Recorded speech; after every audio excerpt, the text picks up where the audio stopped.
Buenas, bueno, en este vídeo os voy a hablar un poquito de las bases teóricas del proceso que supone pues, ganar peso y bueno, pues ganar masa muscular. ¿De acuerdo? Creo que es imprescindible tener unas nociones, aunque sean básicas, bueno, pues que sean ciertas, ¿no? Y que sepamos qué es lo que sucede y qué es lo que debemos hacer si queremos ganar masa muscular. ¿De acuerdo? Bueno, comenzamos. Bueno, en primer lugar, decir, animaos, pediros, ¿no? Si bueno, estáis contentos con mi servicio, con este tipo de vídeos, que me siguierais en mi cuenta de Instagram. Ahí divulgo contenido casi a diario acerca de temas muy relacionados con la nutrición, el ejercicio y demás, lo cual puede ser muy conveniente.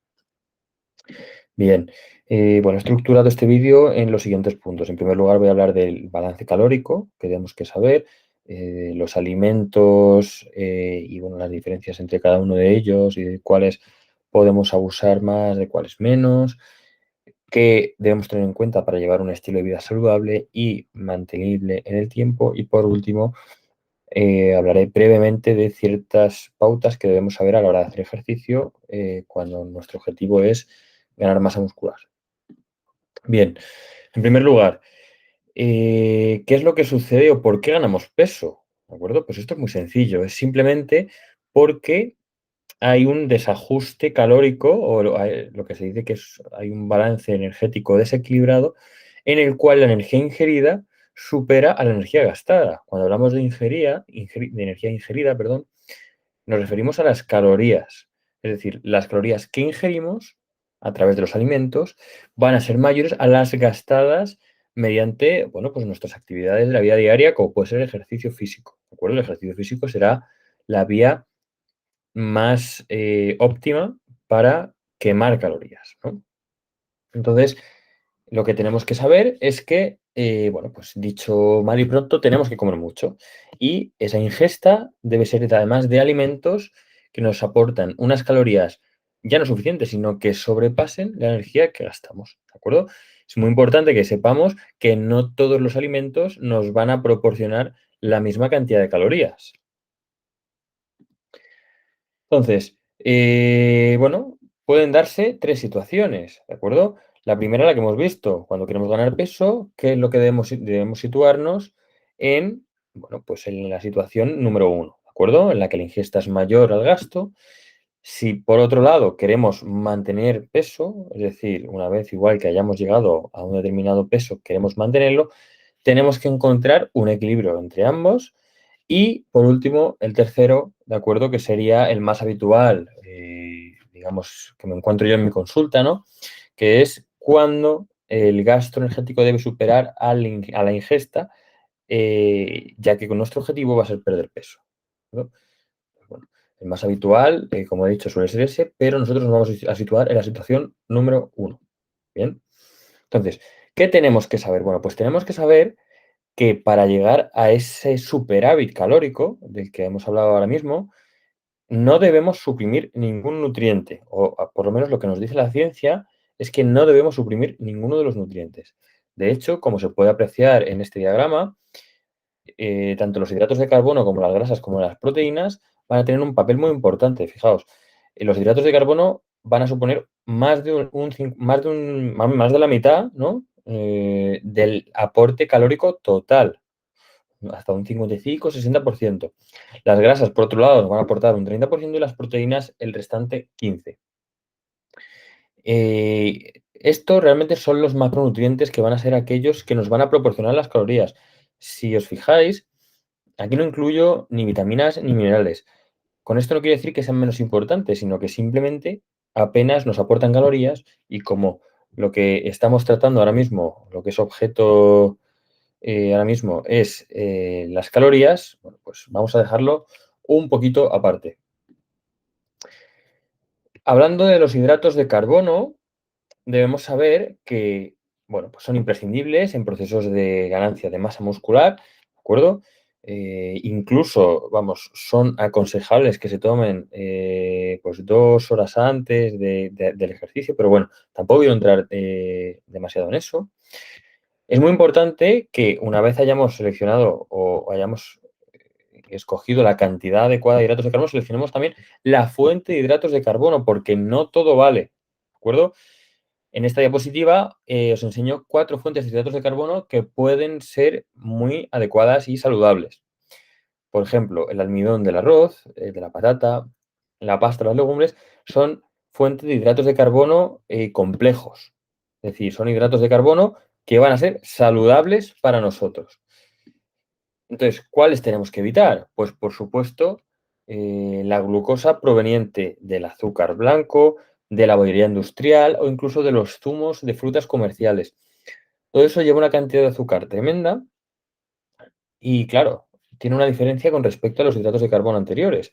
Y es que este azúcar, al ser azúcar, vamos a decir, simple, van a ser monosacáridos, digamos que a nuestro organismo no le cuesta nada asimilar. ¿Y esto qué repercusión tiene? Pues que inmediatamente va a pasar a la sangre y el pico de glucosa en sangre postprandial va a ser mucho mayor, con lo cual tenemos que tener cuidado. ¿De acuerdo? En este tipo de alimentos, tratar de evitarlos lo máximo posible, porque si bien tienen calorías y, digamos, de alguna forma podrían contribuir a nuestra ganancia de peso, debemos saber que, bueno, pues que no todo vale, ¿no? Que tiene efectos secundarios que afectan directamente a nuestra salud que debemos de evitar. ¿Bien?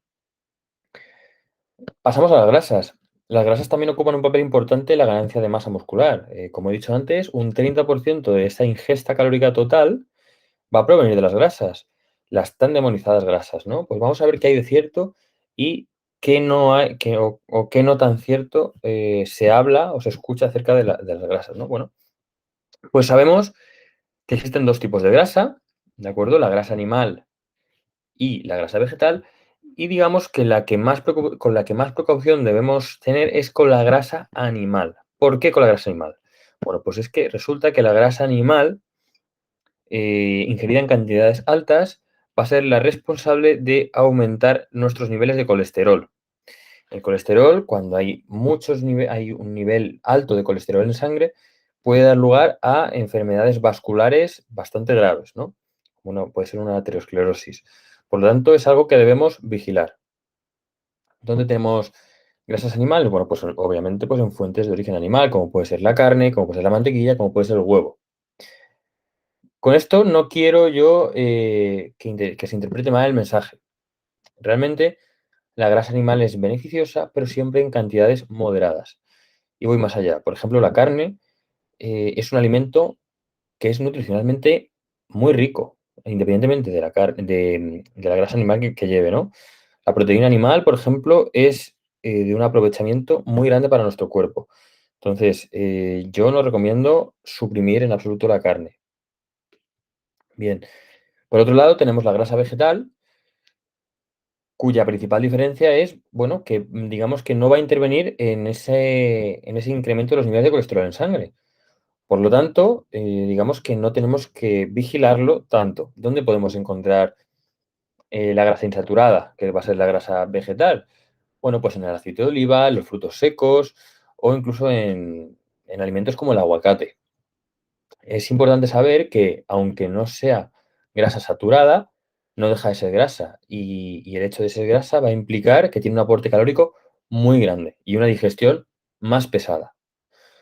Bueno, a modo de curiosidad, 1 gramo de grasa, ya sea animal o sea vegetal, nos aporta alrededor de 9 kilocalorías por cada gramo, mientras que 1 gramo de hidratos de carbono nos va a aportar 4 kilocalorías y 1 gramo de proteína también 4, ¿de acuerdo? Entonces esto viene a ser que las grasas, digamos, nos aportan más del doble de calorías que los hidratos de carbono y las proteínas. En cuanto a las proteínas, bueno, tampoco me quiero detener demasiado. Bueno, como dato llamativo, bueno, sabemos que la mayoría de dietas hoy en día sabemos que son hipercalóricas. ¿Por qué? Bueno, pues que al final por temas, bueno, pues por temas prácticos se acaba comiendo mucha carne en, bueno, alimentos ricos en proteínas en los hogares, ¿no? Y como bien indico aquí, la ingesta o el porcentaje de la ingesta calórica total debe suponer un únicamente 15% proveniente de las proteínas, ¿no? Se suele sobrepasar, pero no suele conllevar mayores problemas. Simplemente decir, bueno, pues que la proteína animal, como he dicho antes, es de un aprovechamiento mucho mayor que la proteína vegetal.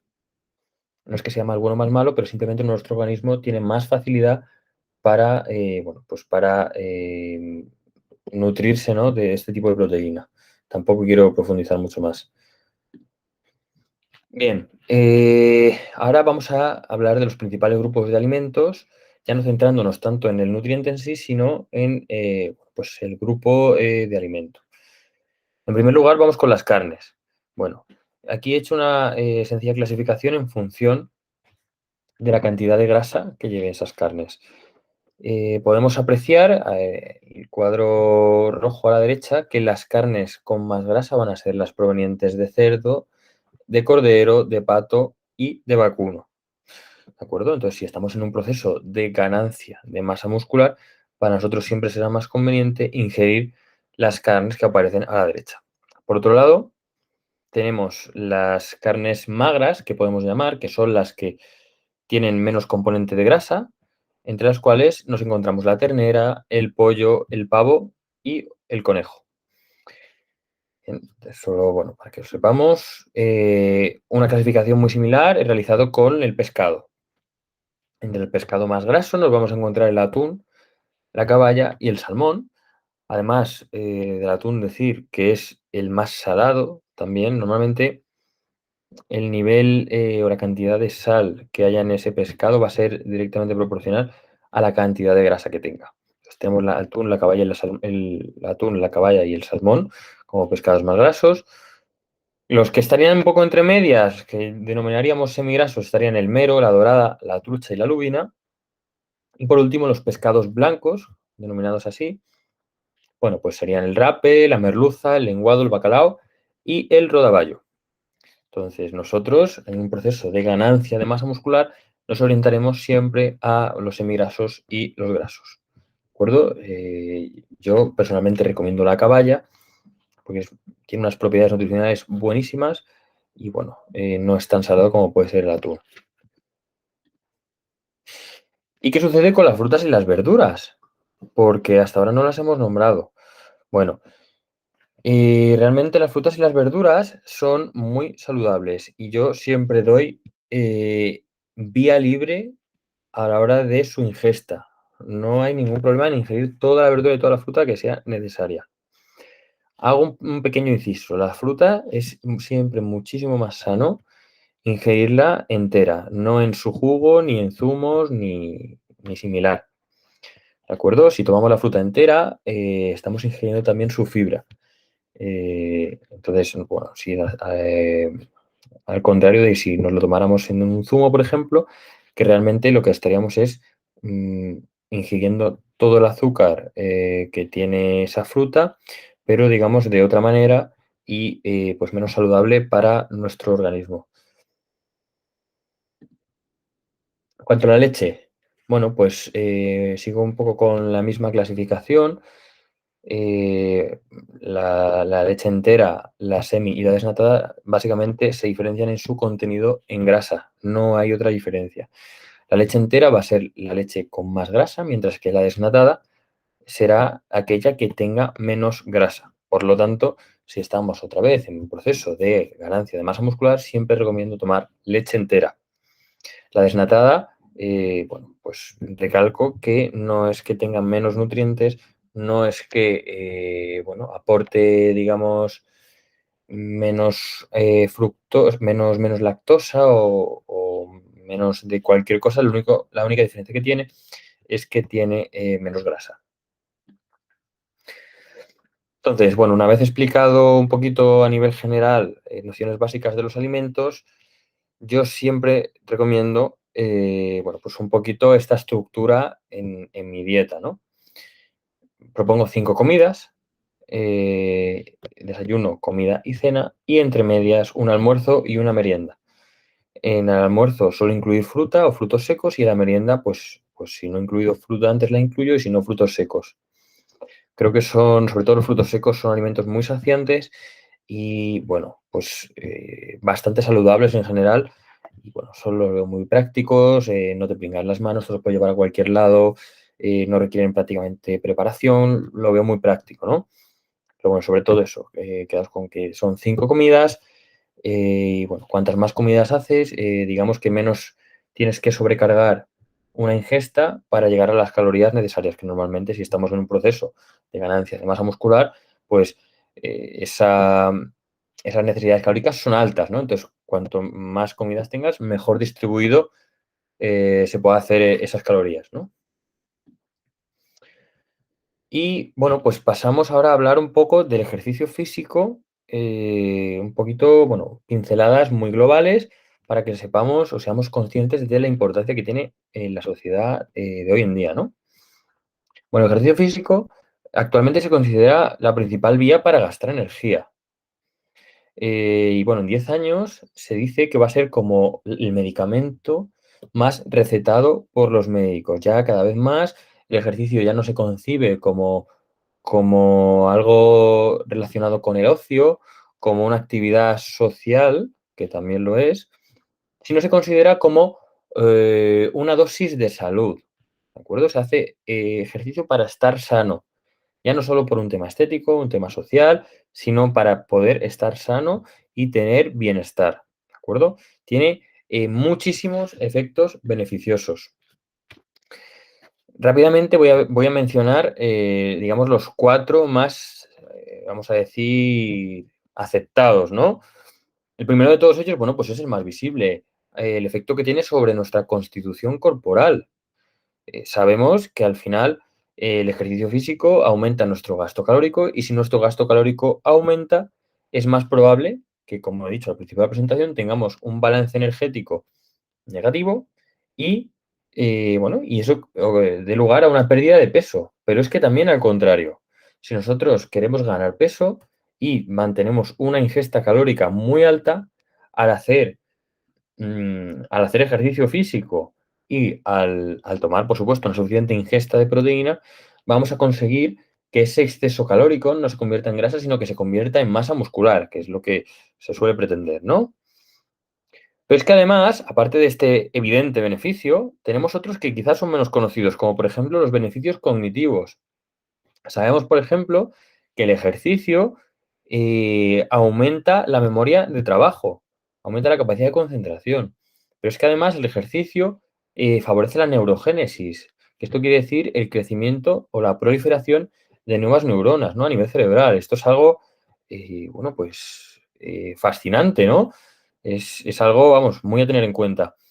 A nivel cardiovascular, también tiene beneficios muy claros. Por supuesto, el realizar el ejercicio de forma continuada contribuye a reducir nuestra frecuencia cardíaca, nuestro volumen sistólico, es decir, digamos que de alguna forma contribuye a generar un sistema cardiovascular mucho más eficiente, que para satisfacer nuestra demanda corporal, digamos que necesita hacer un menos esfuerzo. Esto es muy importante. Y algo muy parecido sucede a nivel respiratorio. Digamos que nuestro sistema respiratorio también se vuelve más eficiente y es capaz de tener que reducir, o de permitirse el lujo, vamos a decirlo así, de reducir nuestra frecuencia respiratoria cuando estamos en reposo, por ejemplo. Digamos que intentamos respirar menos veces para movilizar el mismo volumen de aire, ¿no? Esto es algo increíble. Entonces, bueno, pues ¿cómo vamos a organizar esto? ¿Qué podemos hacer? Pues podemos hacer 2 cosas. La primera, que me atañe a mí, que es pautar, prescribir una dieta hipercalórica, es decir, que en dicha dieta las calorías sean mayores que lo que nosotros vayamos a gastar en el ejercicio físico. Y además, como yo también soy entrenador personal, el pautar un plan de ejercicio adaptado, ¿no? Adaptado a las necesidades que tenga cada uno. Bien, esto es lo que estas 2 digamos, acciones eran las que me atañen a mí. Pero ahora, fijaos la cantidad de hábitos que están en vuestra mano. Y ya no hablamos de ganar o perder peso, ya hablamos de hábitos saludables. ¿Cuál qué hábitos podemos destacar, ¿no? Independientemente de ganar o perder peso, que sea nuestro objetivo? Bueno, pues beber mucha agua es algo importantísimo. Por supuesto, realizar ejercicio, evitar alimentos procesados. Evitar alimentos procesados. Esto parece muy evidente, pero en nuestro día a día, con las prisas, yendo a todos lados con el estrés, al final no nos damos cuenta y tomamos más bollería de la que deberíamos. Por supuesto, reducir lo máximo posible la cantidad de alcohol. Sí que es cierto que recientemente bueno, pues se han divulgado, se han escuchado ciertos estudios acerca de que el alcohol en dosis moderadas contribuía a reducir algunas enfermedades neurodegenerativas, como podía ser el Alzheimer. Bueno, parece que esto es falso y, bueno, lo que está aceptado es que realmente el alcohol no debe ingerirse ni en cantidades moderadas, ni bajas, ni, por supuesto, altas, ¿no? Lo ideal es no ingerir alcohol. Por supuesto, bueno, la comida basura lo incluyo también alimentos procesados y comer lentamente. Comer lentamente es algo también importantísimo y que, bueno, que como he dicho antes, debido al estrés, a las largas jornadas laborales, pues cada vez es más complicado, ¿no? Pero eh, tanto si queremos ganar o perder peso, debemos comer lentamente. ¿Qué sucede con la báscula? La báscula es un elemento muy peligroso que echa por tierra muchas veces este servicio. Lo ideal es que nos pesemos una vez cada 15 días. ¿De acuerdo? Esto es muy importante.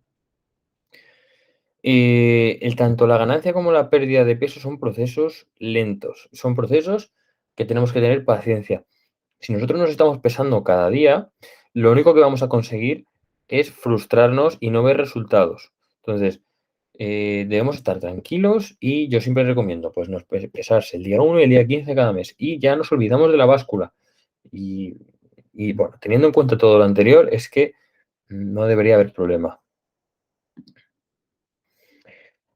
Y antes de finalizar, voy a daros unas pinceladas acerca de el entrenamiento cuando queremos conseguir hipertrofia, es decir, ganancia de masa muscular. Bien, en cuanto a volumen de entrenamiento, lo más aceptado es que, bueno, pues realizar una serie de repeticiones de cada ejercicio, ¿de acuerdo? Y realizar unos 5 o 6 ejercicios por cada serie, ¿de acuerdo? Entonces, esto es un poco lo más aceptado. En cuanto al tempo, que es la velocidad de ejecución del ejercicio, esto quizá, bueno, es un poco ya, vamos aquí un poco al detalle, pero bueno, a modo de curiosidad para que lo sepáis, pongo siempre el ejemplo del press de banca. Si os fijáis, la fase concéntrica debe ser el triple de rápido que la fase excéntrica. Es decir, si estamos hablando de un press de banca, la fase en la que subimos debe ser el triple de rápida que la fase excéntrica, que es cuando bajamos.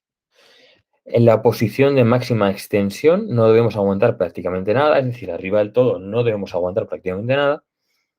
Y justamente antes de llegar, cuando estamos en el periodo de la fase de máxima contracción, ahí podemos aguantar un segundito, ¿de acuerdo? Esto realmente, la proporción no son segundos, pero bueno, para que os hagáis una idea.